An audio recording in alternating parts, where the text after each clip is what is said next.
Bonjour à toutes et tous. J'ai la charge, en tant que directrice de l'association Outrance, mais surtout j'étais membre du groupe de travail qui vient de vous être présenté par Morgane, avec Julie aussi qui parlera à la suite, qui a travaillé sur ces recommandations. Donc j'ai la charge de vous présenter ces recommandations.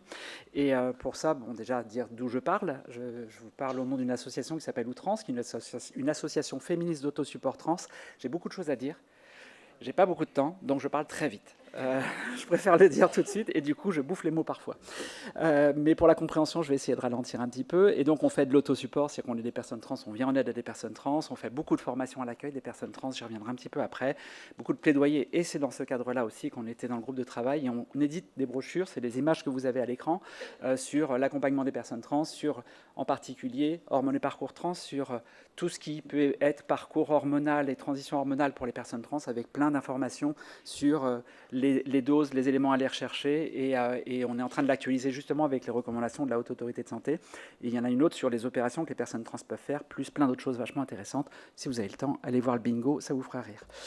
Et nous, ça nous fait pleurer. Mais c'est toutes les phrases qu'on entend en tant que personne trans dans des contextes un peu particuliers. En tout cas, quand on parle de transidentité, on va parler de genre, on ne va pas parler de sexe et on ne va pas parler de sexualité. Pourquoi on est obligé de faire cette distinction-là? C'est parce que historiquement, quand on parlait de transidentité, et on l'a vu d'ailleurs le terme, c'était le nom du rapport en 2009, on parlait de transsexualisme, de transsexualité, donc il y avait encore beaucoup de confusion qui se fait par rapport à ces points-là, et encore beaucoup de personnes dans leur pratique ont du mal à se détacher de la notion de sexe pour dire, quand on est une personne trans, le sujet c'est surtout la question du genre. Et donc ça implique une définition des personnes trans qui est assez large, et je commence déjà à vous dire ce qui est noté dans les recommandations. Et typiquement, la première recommandation est une recommandation de définition, de vocabulaire, et qui permet de définir ce qu'est une personne trans comme une personne vivant ou s'identifiant dans un genre différent de celui qui a été associé, au sexe qui a été constaté à la naissance. Je suis sur notre définition qui parle d'assignation, mais on est exactement dans la même logique.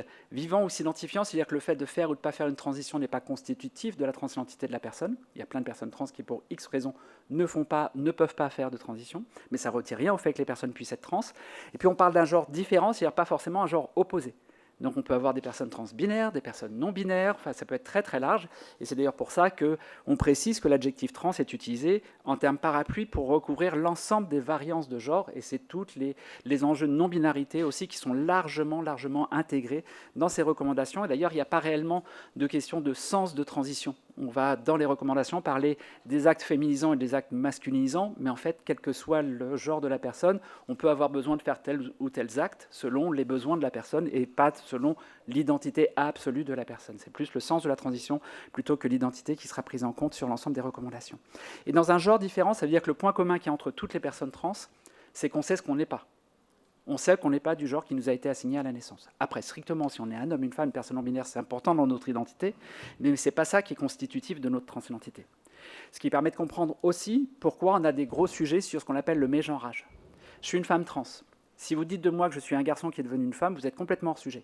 Parce qu'en l'espèce, dans mon cas, je n'ai jamais été un garçon. Je suis une femme qui a été assignée garçon, oui, mais je n'ai jamais été un garçon qui a fait quelque chose. Donc, en fait, c'est cette idée-là de comprendre que ce qui nous rassemble en tant que personne trans, c'est de savoir ce qu'on n'est pas, et strictement savoir ce qu'on n'est pas. Et donc, de fait, les recommandations, dès la première recommandation, disent que le fait de s'identifier comme une personne trans, c'est la base, finalement, de tout ce qui va découler derrière. Et c'est ce qu'on appelle l'autodétermination, c'est-à-dire qu'il n'y a que la personne elle-même qui peut dire si elle est trans ou pas. Il n'y a aucun diagnostic de la transidentité, déjà parce que ce n'est pas une pathologie d'être une personne trans, et c'est bien que maintenant on l'affirme clairement. Mais on est dans une logique, dans une histoire qui est en fait assez courte sur nos enjeux, avec ces questions de dépsychiatrisation et de dépathologisation des transidentités, qui commencent, ça a été un petit peu noté en partie dans la présentation précédente, mais en fait, le point de départ, c'est dès 2010, où on a sorti en France, on est théoriquement le premier pays occidentale à avoir dépsychiatrisé les transidentités, c'est très théorique, parce que dans les faits, c'était encore très psychiatrisé, mais on a sorti les transidentités qui étaient avant dans la LD 23 des troubles mentaux pour faire passer dans la LD 31 hors liste. Dans les faits, il y avait encore beaucoup de besoins d'attestation psychiatrique pour avancer. Et puis ça a continué en 2016 avec la loi qui a permis le changement de mention de sexe à l'état civil et qui dit qu'on peut changer sa mention de sexe à l'état civil même si on n'a pas fait de transition médicale. Donc même si on n'a pas vu un professionnel ou une professionnelle de santé pour sa transition, pour une éventuelle transition, on peut faire un changement de mention de sexe à l'état civil. Et ça a continué avec la haute autorité, avec l'OMS, pardon. Donc on a parlé de 2018, parce que 2018, c'est quand ça a commencé à être voté. 2019, c'est quand le collège de l'OMS a voté la nouvelle classification des maladies. Et puis elle est rentrée en vigueur au 1er janvier 2022. Donc depuis le 1er janvier 2022, officiellement à l'OMS, la transidentité est dépsychiatrisée. Juste pour vous donner une idée, la CIM-10, elle était rentrée en vigueur au 1er janvier 1993, c'est-à-dire 29 ans avant, et elle portait la dépsychiatrisation de l'homosexualité. On est en matière de transidentité, là on était il y a 29 ans en matière d'homosexualité, ce qui vous permet aussi de comprendre le décalage qu'on va avoir sur l'accompagnement et la compréhension de nos enjeux. Et puis donc, on a les recommandations de la HAS qui sont sorties en juillet. Donc en 15 ans, on voit que la compréhension de ce que peuvent être les transidentités a complètement changé. Jusque dans les années 2015 à peu près, 2010-2015, quand toutes les études qui parlent de transidentité parlent de personnes binaires qui veulent faire obligatoirement une opération génitale qui représente 0,01% de la population. Maintenant, on parle beaucoup de personnes non-binaires qui ne font pas forcément d'opération, qui ne prennent pas forcément d'hormones non plus, et qui peuvent représenter jusqu'à 10% d'une classe d'âge. Donc on ne parle pas du tout de la même chose. Et c'est toute la difficulté qu'on a de trouver des études qui sont cohérentes par rapport au public qui sont concernés directement par nos enjeux. Et donc, on a ces chiffres-là, donc ça, c'est les chiffres qu'il y a sur les recommandations de la HAS qui se basent sur la WPAS avec 0,3 à 4,5% des personnes dans la population qui seraient des personnes trans, avec des chiffres qui viennent d'ailleurs d'études avant 2015, après 2015. Donc c'est pour ça que l'amplitude est un peu différente dessus. Et on voit que les ALD, les demandes d'ALD en France ont augmenté de façon assez importante. Et on a eu un retour, on est autour de 30 000 maintenant sur les ALD, ça continue à avancer sur ce cadre-là. Et quand on prend les chiffres d'Ipsos qui ont été faits dans une étude sur un échantillon représentatif de la population française, c'est 4% de la population sur les 18-74 ans qui s'identifient dans la diversité du genre, 1% trans binaire, 2% trans non binaire, donc on est 2 tiers non binaire, 1 tiers binaire, donc là on change complètement le point de vue qu'on pouvait avoir jusqu'à présent. Et sur les 18-26 ans, ça monte à 11%. Donc ça devient réellement un élément très présent dans la société, et donc on ne peut pas passer à travers. Mais malgré tout, on a des gros sujets d'accès aux soins. Sur les 10 000 médecins généralistes qui sont en activité sur Paris, région parisienne, au maximum, il y en a 70 qui acceptent de prendre en charge des personnes trans pour faire des primo-prescriptions, alors que tout le monde sait le faire. Sur les endocrinologues qu'on a appelés, il n'y en a que 5 qui acceptent de prendre en charge des personnes trans, sur 60. Les autres disent qu'ils ne connaissent rien en hormones, ce qui est un peu embêtant quand on est endocrinologue. Et de fait, il y a aussi des enjeux importants de renoncement aux soins. Là, vous avez une étude qui commence à dater, mais qui est confirmée par des études plus récentes, comme l'Agence de l'Union européenne pour les droits fondamentaux, ce qui fait que les personnes trans, de peur que ça se passe mal, ne vont pas aller consulter et rapportent que dans 75% des cas, il y a déjà eu des difficultés dans l'accès aux soins, avec parfois la nécessité de changer de médecin. Et donc, je vous rappelle simplement qu'on n'a pas le droit de faire une discrimination fondée sur l'identité de genre, parce que l'identité de genre fait partie des critères de discrimination du 225.1 du Code pénal, qui dit qu'un professionnel de santé ne peut refuser de soigner une personne pour l'un de ces motifs-là. Donc, on ne peut pas refuser de soigner une personne parce que la personne est trans. Ce qui vous paraît peut-être une évidence, c'est tellement pas une évidence dans la pratique que du côté de la HAS, on a été obligé de faire plusieurs recommandations pour dire « mais vous savez, les personnes trans ont besoin d'une prise en charge comparable à la population générale ». Quand même, on ouvre une porte ouverte, hein, mais on est obligé de le dire. Et on est tellement obligé de le dire qu'on est obligé de le répéter d'une autre façon. Les personnes trans ont les mêmes besoins en soins de santé globale que la population générale. La seule chose, et ça c'est un élément qui est très important à garder en tête, c'est qu'en fait, le fait d'introduire les questions de transidentité fait qu'au lieu de réfléchir la santé en tant que homme, femme, genre des personnes binaires, non binaires, on réfléchit la santé en tant que physiologie. Quels sont les éléments physiologiques que la personne a ? Et les questions de santé se basent sur la physiologie de la personne, indépendamment du genre de la personne, de son identité de genre, son statut par rapport à sa carte vitale avec un 1 ou un 2, donc son état civil. Quelle que soit la situation, ce qui est important, c'est la physiologie de la personne, et c'est ce qui est là-dedans, et ce qui ramène derrière l'obligation d'adapter l'application des recommandations déjà existantes pour prendre en compte la diversité des personnes, et en particulier les personnes trans. Même chose sur les questions de santé sexuelle. Sur l'accueil des personnes trans, on recommande de proposer un environnement d'accueil bienveillant et adapté aux personnes trans, notamment l'utilisation du prénom et pronom demandé. Donc là, on n'est que dans de l'usage. Donc on doit reconnaître le prénom et pronom d'usage des personnes, le genre d'usage des personnes, dans toutes les communications. Donc on espère que cette recommandation va faire avancer aussi les questions d'identité-vigilance pour qu'on puisse faire, par exemple, des prescriptions avec les prénoms d'usage et que ça puisse être valide et que ça puisse permettre aux personnes de ne pas se faire outer à la pharmacie, par exemple, comme ça peut nous arriver encore assez régulièrement. Et il y a une grosse nécessité de formation des professionnels aux bonnes pratiques d'accueil, simplement d'accueil des personnes trans, et on va vous donner plein de solutions pour que vous puissiez le faire. On a aussi d'autres enjeux, de recommander d'avoir un environnement bienveillant. Donc ça, je refais la même slide. Et on est sur un élément plus général de ces recommandations, elles sont organisées autour de la personne. Et ça, c'est ce qui change complètement.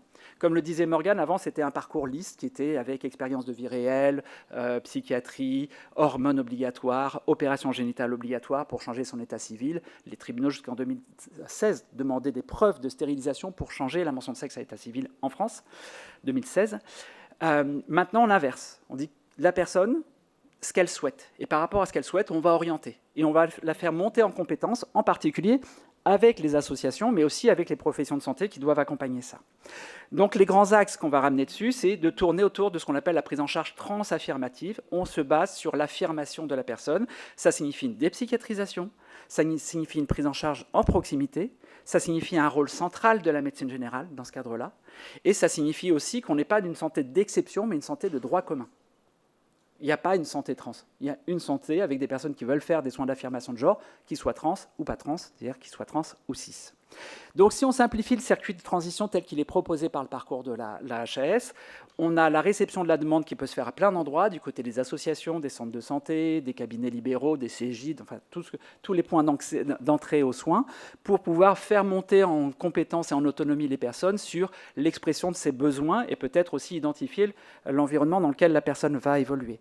Ensuite, c'est le médecin généraliste, le médecin traitant, qui va être le pivot de la prise en charge pour une demande de transition, avec la capacité de faire de la prescription d'hormones pour le médecin généraliste, et avec, du coup, aussi, premier recours en santé mentale, parce que le fait d'être une personne trans n'est pas un enjeu de santé mentale, mais par contre, le fait de subir de la transphobie, c'est un enjeu de santé mentale, et il faut pouvoir accompagner les personnes dans ce sens-là. Et puis, si on a besoin, on peut envoyer vers d'autres spécialités. Ça peut être aussi pour les hormones, mais il y a des questions d'épilation, des chirurgies, travail sur la voix, préservation de la fertilité aussi, on l'a évoqué sur le point. Et seulement dans les cas complexes, pas par défaut, mais seulement dans les cas complexes, on peut passer par des équipes pluriprofessionnelles, dans le sens des RCP, des réseaux de soins peu constitués par ailleurs, alors que jusqu'à présent, c'était plutôt le par défaut. Aujourd'hui, nous, en tant que personne trans, on va voir un médecin ou une médecin, on dit on veut engager ma transition, ok, va à l'hôpital. Donc on sort de ça, l'hôpital devient l'exception et non pas la règle. Le point d'entrée, c'est la médecine générale. Ce parcours qui est super simple, vous le retrouvez exactement de la même façon dans la recommandation, mais comme ça.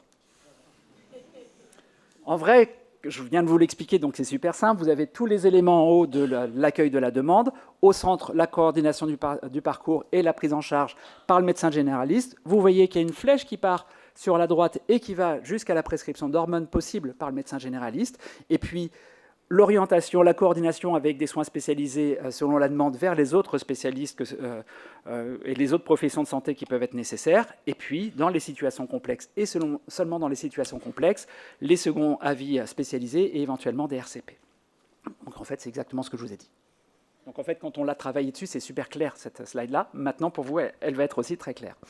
Donc dans les recommandations, je vois que le temps avance à toute vitesse. Oh, je suis large encore. Je suis très, très large. Sur les principes de prise en charge. Donc là, toutes les phrases que vous allez voir, c'est du copier-coller strict d'un des documents des recommandations. Soit les recommandations, soit le parcours de soins, soit la note au médecin généraliste. Et à chaque fois, c'est noté. Et typiquement, dans le préambule des recommandations, il y a cette phrase qui est importante qui dit que l'accès aux soins de transition ne constitue pas un confort, mais un enjeu vital en termes de bien-être, d'image de soi, de vie personnelle, de santé globale et aussi de vie sociale. Donc, on n'est pas dans des soins de confort. On est sur des soins avec un réel enjeu vital pour les personnes trans. C'est essentiel que ce soit réellement posé, parce qu'on a encore trop souvent l'idée de dire « bon, bah, vous, avec votre folie de transidentité, vous vous amusez un petit peu dans notre coin, mais nous, on fait des choses sérieuses, on est là pour la santé et la vie des gens. Ben, c'est aussi notre santé et c'est aussi notre vie directement. Et de fait, la reconnaissance pleine et entière du genre de la personne telle qu'elle l'exprime est une condition majeure pour la qualité de son accompagnement. Dans ces principes de prise en charge, on recommande d'individualiser, donc c'est la personne trans qui est réellement au centre du parcours, en fonction des besoins de la personne, et de créer du coup un environnement favorable pour que ça puisse se passer bien. On recommande aussi de ne pas avoir de jugement ou d'idées préconçues. Là aussi, ça semble évident, mais si on est obligé de le dire, c'est qu'on a beaucoup d'enjeux sur la prise en charge des personnes trans. Et puis, il y a toujours le gros sujet de la santé mentale. Parce qu'aujourd'hui, systématiquement, quand on parle de transidentité, la première question qu'on nous pose, c'est « Ok, tu es suivi par un psy ou une psy ?» Donc, j'aime bien retourner la question aux personnes, parce qu'à mon avis, il y a un petit enjeu pour les personnes qui me posent la question systématiquement. De fait, quand on a travaillé sur l'ensemble des documents, on n'a fait que constater, ce qu'on savait nous déjà du côté des associations, qu'il n'existe à ce jour aucune étude empirique qui évalue l'intérêt d'un dépistage systématique ou standardisé des troubles psychiatriques chez les personnes trans. Et ce qui nous amène à cette recommandation de dire que dans tous les cas, l'identité de genre ne doit pas faire l'objet d'une évaluation psychiatrique spécifique. C'est clair ? Les choses sont posées. La recommandation est toute seule. Il n'y a pas une condition, oui, mais dans les cas où, non. Les choses sont strictement posées comme ça. Par contre, il y a un enjeu, il y a un environnement dans lequel on est, parce qu'on vit dans un monde dans lequel le fait d'être une personne trans, ce n'est pas une vulnérabilité, mais le fait d'être une personne trans fait qu'on est vulnérabilisé. C'est qu'on va subir de la transphobie, on va subir des normes de genre. De fait, c'est tous les risques psychosociaux qui font que les personnes qui en ont besoin doivent pouvoir être accompagnées, y compris par des psychologues. Et là, ça a été un gros sujet, parce que les psychologues ne sont pas des professionnels de santé, mais en l'occurrence, c'est des professionnels de santé mentale qui sont importants pour nous, et on le valide très largement dans ce cadre-là. Et puis, en cas de besoin, on peut avoir recours à un professionnel de santé mentale, mais les recommandations disent clairement que ça ne doit pas entraîner un délai de prise en charge supplémentaire, mais au contraire s'organiser en parallèle du processus de prise en charge. Parce qu'en fait, le fait de rajouter du délai, les temps d'attente sont les pires périodes en matière de santé mentale pour les personnes concernées. Et donc, on est aussi sur cette question de montée en compétences et d'autonomie. Et cette autonomie se fait en disant dès le départ qu'il n'y a aucun parcours type. Et au contraire, chaque personne doit exprimer ses besoins par rapport à ce que souhaite la personne, et pas par rapport à un stéréotype de ce que doivent être les transitions. Et la prise en charge des personnes doit être centrée strictement sur les demandes des personnes. Et puis, il y a cette phrase qui, pour moi, était une des phrases les plus importantes. Il fallait qu'elle puisse figurer sur ce point-là, parce que c'est une phrase qui vient à l'origine des recommandations allemandes qui sont sorties, germanophones, qui sont sorties de 26 sociétés savantes sur la prise en charge des personnes trans en Allemagne, en Autriche et en Suisse alémanique, et qui met en parallèle l'appréciation des risques avec l'évaluation des bénéfices-risques qui doit intégrer les effets de la prescription en elle-même, et ça on y a droit tout le temps, mais les hormones c'est compliqué, les hormones c'est dur, mais tu vas avoir plein de problèmes avec les hormones, mais aussi d'y mettre en parallèle le risque de ne pas prescrire. Qu'est-ce qui se passe si on ne prescrit pas ? Eh bien, ça peut être pire que ce qui risque de se passer éventuellement par principe de précaution si on prescrit. Aujourd'hui, il n'y a pas d'études qui montrent qu'en l'état actuel de nos connaissances, dans 20 ans ou dans 30 ans, il n'y aura pas de problème sur les questions trans, sur le fait de pouvoir donner des hormones, de pouvoir être accompagné dans les hormones. Il n'y a aucune étude qui montre qu'on va éventuellement vers un risque majeur. Ça ne veut pas dire qu'il n'y en aura pas, il y en aura peut-être un qui sortira à un moment ou un autre. Mais en l'état actuel, le fait de mettre des personnes sous hormones, pour les personnes qui le demandent, améliore tellement leur santé que dans la balance bénéfice-risque, ce risque putatif, qui aujourd'hui n'a pas de début de commencement de preuve, il va être complètement contrebalancé par le fait de « mais qu'est-ce qui se passe si on ne te donne pas les hormones ou si on rajoute du délai ?» Et donc c'est essentiel de poser dans la balance tous les éléments, d'avoir une vision globale et pas simplement se mettre acte par acte sans mettre en perspective l'intégralité du parcours des personnes. De fait, on a un rôle important des généralistes sur lequel reviendra assez largement Julie tout à l'heure. Et donc le médecin généraliste accueille, il peut primo-prescrire les traitements ou assurer le suivi de prescriptions qui sont faites par ailleurs, et coordonne les soins tout au long du parcours de transition. Et de fait, dans les parcours, on peut aussi se baser sur des RCP, sur d'autres entités qui peuvent être un peu plus spécialisées, mais ce n'est pas forcément exclusivement hospitalier, ça peut être d'autres réseaux de santé en dehors des équipes hospitalo-universitaires. Et il y a des réseaux, il y en a un duquel on fait partie, qui est le réseau de santé trans, qui rassemble des médecins généralistes qui font de la prescription pour les personnes trans. On est strictement dans cette logique-là. Je vois qu'il me reste 30 secondes. Je vais peut-être dépasser de 30 secondes. Du coup, il y a une note pour les généralistes. Morgane en a parlé. C'est un des 4 documents qui sont disponibles sur la page de l'AHS sur les recommandations. Et dans cette note-là, je vous ai fait des captures d'écran, vous avez des généralités. Comment on fait pour accueillir une demande de transition, donc avec tous les éléments d'anamnèse qui peuvent être nécessaires, qui sont listés. Vous voyez, c'est toutes les petites lignes que vous avez sur la première page. Et puis, vous avez 2 axes, la prescription d'hormones féminisantes et les masculinisantes. Et à chaque fois, vous avez les effets, les hormones qui peuvent être données, les taux qui peuvent être recherchés, les galéniques qui existent. Et on a même anticipé le fait qu'on puisse peut-être avoir un jour des laboratoires qui vont mettre sur le marché de l'œstradiol injectable, parce qu'aujourd'hui, l'œstradiol injectable n'est pas mis sur le marché en Europe, donc on ne peut pas en avoir. Mais on sait que c'est aujourd'hui la galénique la plus stable pour pouvoir accompagner une personne en transition féminisante. Donc, dans les recommandations, on a intégré déjà ces niveaux-là qui peuvent être nécessaires, de façon à ce que le jour où il y aura un laboratoire qui va les mettre sur le marché, ça puisse aussi être accompagné. Mais de fait, aujourd'hui, on a énormément d'automédication des personnes transféminines qui font beaucoup d'automédication parce qu'on va faire des injections. Je vous la fais très courte. Si on prend ce qui existe aujourd'hui, que ce soit en cachet ou en gel, c'est pour avoir un taux stabilisé 3 fois par jour à vie à prendre ces hormones. Il peut y avoir les patchs, mais comme ils sont sous-dosés, il y a un côté un peu album Panini, parce qu'on met 4 patchs en permanence. Il n'y a pas des beaux dessins dessus en plus, donc ça n'a pas trop d'intérêt. Donc c'est un peu compliqué de pouvoir avoir un taux stabilisé. Sur les hormones injectables, par exemple le Nantate d'œstradiol, c'est une injection en sous-cutanée 1 fois par semaine, pour stabiliser complètement le taux. 3 fois par jour, 1 fois par semaine. Assez rapidement, on voit l'avantage qu'il peut y avoir d'un côté et de l'autre, ce qui fait que, dans la note aux médecins généralistes, on dit clairement qu'ils font accompagner les pratiques d'automédication. Pas forcément pour revenir en arrière, parce qu'on ne pourra pas forcément le faire. On ne va pas convaincre une personne qui est sous hormones injectables de revenir en arrière, mais par contre, il faut l'accompagner. Donc pouvoir faire le suivi biologique, pouvoir donner de l'information sur le matériel, sur les gestes d'injection, parler des risques, faire tous les examens cliniques qui sont bien pour que la personne revienne dans le soin et puisse être accompagnée dans le soin et qu'elle n'ait pas peur d'accéder à des systèmes de santé sous prétexte qu'elle se fait de l'auto-injection d'hormones. Et de fait, il y a cette phrase-là qui a été donnée tout à l'heure, l'incongruence de genre, ne recouvre pas l'ensemble des situations de transidentité. Sur les hormones, on dit clairement que la prescription d'hormones pour les personnes trans qui la demandent, c'est recommandé parce que ça contribue à améliorer l'état psychique et la qualité de vie.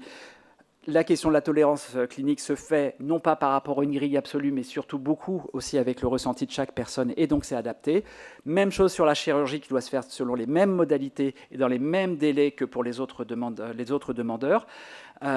Et tout ce qui est orthophonie, implant capillaire, épilation définitive, préservation de gamètes, binder, tout ça c'est recommandé aussi par les recommandations de bonne pratique. Je vais terminer juste avec 2 dernières slides.